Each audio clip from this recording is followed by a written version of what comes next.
কোনো অযাচিত লোকজন এখানে ঘোরাফেরা করে ঢুকতে পারে নাই। আমাদের ফায়ার সার্ভিস ও সিভিল ডিফেন্সের লোকজন, অন্যান্য ডিপার্টমেন্ট সবাই কাজ করছেন, নিরলসভাবে পরিশ্রম করছে। পুলিশও খুব কষ্ট করছেন। কুর্মিটোলায় ছিল 13 জন আহত, সিএমএসে 13 জন এবং কুয়েত মতিতে 1 জন। এখন আমরা ভেতর থেকে দেখলাম আমাদের লোকজনও ডিপ্লয়েড আছে, প্রচুর লোক আমাদের ডিপ্লয়েড করেছি। তো ভেতরে আগুন নিয়ন্ত্রণে এসেছে, আলহামদুলিল্লাহ যে আমাদের আগুন এখন নিয়ন্ত্রণে। তবে নিচের আগুন মানে এখনও জ্বলছে, ধোঁয়া বের হচ্ছে। তবে ওই যে মানে তীব্রতাটা ছিল সেটা কমে গেছে, মোটামুটি নিয়ন্ত্রণে ইনশাল্লাহ আমাদের আগুনটা। আর এমনি আইনশৃঙ্খলা পরিস্থিতি আপনারা দেখেছেন খুবই ভালো। আজকে সকলেই খুব দায়িত্বশীল আচরণ করেছেন। আমাদের পুলিশও প্রায় 4-5 হাজার পুলিশ আমরা ডিপ্লয় করেছি, রাস্তা থেকে শুরু করে ট্রাফিক।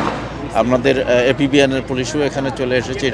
আমাদের ডিএমপির বিভিন্ন ডিভিশনের ফোর্সরাও এসেছিল, অফিসাররা এসেছিল।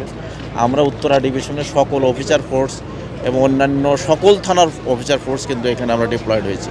আমাদের ট্রাফিকটা খুব ভালো ব্যবস্থাপনা হয়েছে। রাস্তায় আপনারা দেখেছেন কোনো অযাচিত লোকজন এখানে ঘোরাফেরা করে ঢুকতে পারে নাই।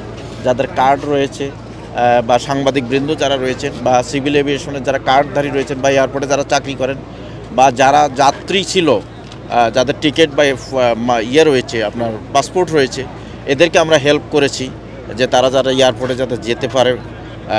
তো এইগুলো আমরা করেছি এবং এখানকার আইনশৃঙ্খলা পরিস্থিতিটা খুবই ভালো থাকাতে এবং এলাকাটাও কিছুটা রেস্ট্রিক্টেড এরিয়া, সে কারণে ধরেন মানুষের সবাই, আপনারাও কষ্ট করে দেখেছেন, সবাই দায়িত্বশীল আচরণও করেছে। তো সে কারণে উদ্ধার কাজটা ভালো হয়েছে।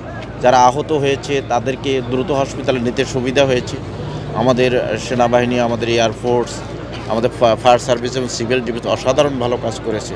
প্রায় 32টার মতো ইউনিট এখানে কাজ করছে। আপনারা দেখছেন ফায়ার সার্ভিসেরও লোকজন আহত, এখানে রেস্কিউ করতে গিয়ে আহত হয়েছে। আনসারের সদস্যরা, আমার কাছে প্রায় ঘণ্টাখানেক আগের তথ্য, আমার কাছে 1 ঘণ্টাখানেক আগের তথ্য, তখন যখন, এখন আরও হয়তো কোনো হসপিটালে যেতে পারে, আমার সেই তথ্যটি নেই, বাট ঘণ্টাখানেক আগে আমি যে তথ্যটা নিয়েছি তখন কুর্মিটোলায় ছিল 13 জন আহত, সিএমএসে 13 জন এবং কুয়েত মতিতে 1 জন।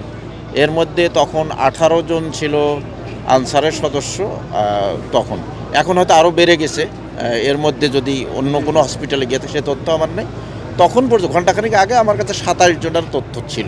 আমাদের ফায়ার সার্ভিস ও সিভিল ডিফেন্সের লোকজন, অন্যান্য ডিপার্টমেন্ট সবাই কাজ করছেন, নিরলসভাবে পরিশ্রম করছে। পুলিশও খুব কষ্ট করছেন করে পুরো পরিস্থিতিটাকে নিয়ন্ত্রণে রেখেছেন। আইনশৃঙ্খলা বা কোনো ধরনের উৎসুক জনতার যেরকম একটা বিশৃঙ্খলা থাকে, এটা কোনোভাবে নেই। এখানকার আইনশৃঙ্খলা পরিস্থিতি খুবই ভালো এবং আপনার উদ্ধার কাজটাও খুব ভালোভাবে হয়েছে।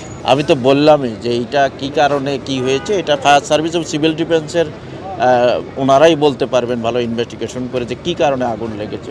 আমরা নিরাপত্তার জায়গায় কোনো ঘাটতি নেই, আমরা ফুল প্রুফ নিরাপত্তা ব্যবস্থা এখানে রয়েছে। আমরা ধরেন সেনাবাহিনীর লোকজন, র্যাবের সদস্যরা, তারপরে আপনার এয়ারফোর্সের সদস্যরা, পুলিশ, বিপুল সংখ্যক পুলিশ এখানে ঢাকা মেট্রোপলিটন পুলিশ থেকে ডিপ্লয় করা হয়েছে এবং মাননীয় পুলিশ কমিশনার স্যার এবং আমাদের এডিশনাল পুলিশ কমিশনার স্যারও এখানে ছিলেন, ক্রাইম অফ যিনি।